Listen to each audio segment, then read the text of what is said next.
On aimerait savoir, en positif ou en négatif, des moments qui vous ont marqué dans cette carrière. On va commencer dans le bad. Souvent, les gens qui nous posent ces questions, ils pensent que ce qui nous marque, ça va être des interventions où il y a du sang, enfin, des trucs un peu gore. Par expérience, je me rends compte que c'est plus des interventions qui nous marquent sur des points psychologiques. Un 31 décembre, donc nouvel an, il est 5h du matin, je suis quartier maître, donc je suis jeune, je suis au standard, et ma caserne, il y a l'autoroute qui passe au-dessus, et souvent, quand ça frappe sur l'autoroute, on l'entend avant que les gens appellent, parce qu'on entend le choc, et c'est nous qui appelions directement au PC en disant ça a frappé sur l'autoroute. Et là, j'entends un fracas assez sourd.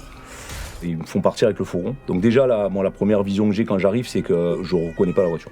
Ah oui. C'est-à-dire que ça a tellement frappé fort que je reconnais pas la voiture. Tu peux pas dire. Je peux pas dire ce que c'est comme voiture. Et en fin de compte, la voiture, elle a décollé sur une compression et elle s'est encastrée dans le pilier du pont de l'autoroute. En fait. On se rend rapidement compte qu'il y a 2 personnes à l'intérieur, qu'on peut rien faire parce que la voiture, elle est complètement écrasée et qu'ils sont dedans. On a le véhicule de désincarcération qui arrive, on sait qu'on va sortir des corps. Et là, il arrive une voiture et je me rends compte que c'est une dame qui descend qui est complètement en état de choc. Donc ça hurle et tout et on se rend compte vite que c'est potentiellement la famille.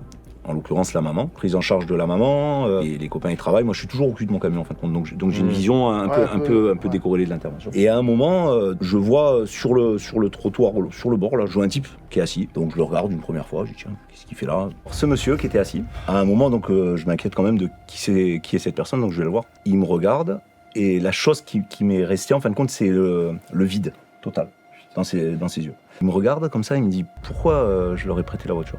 Et donc c'est le papa en fin de compte. C'est ses 2 fils, c'est 16 et 19 ans. Et si tu veux, c'est une intervention qui pourrait paraître pour le commun des mortels gore parce que t'as des corps dans une voiture et tout. Mais moi, ce qui m'a le plus marqué sur cet inter, c'est vraiment le vide sidérant dans le regard de ce papa.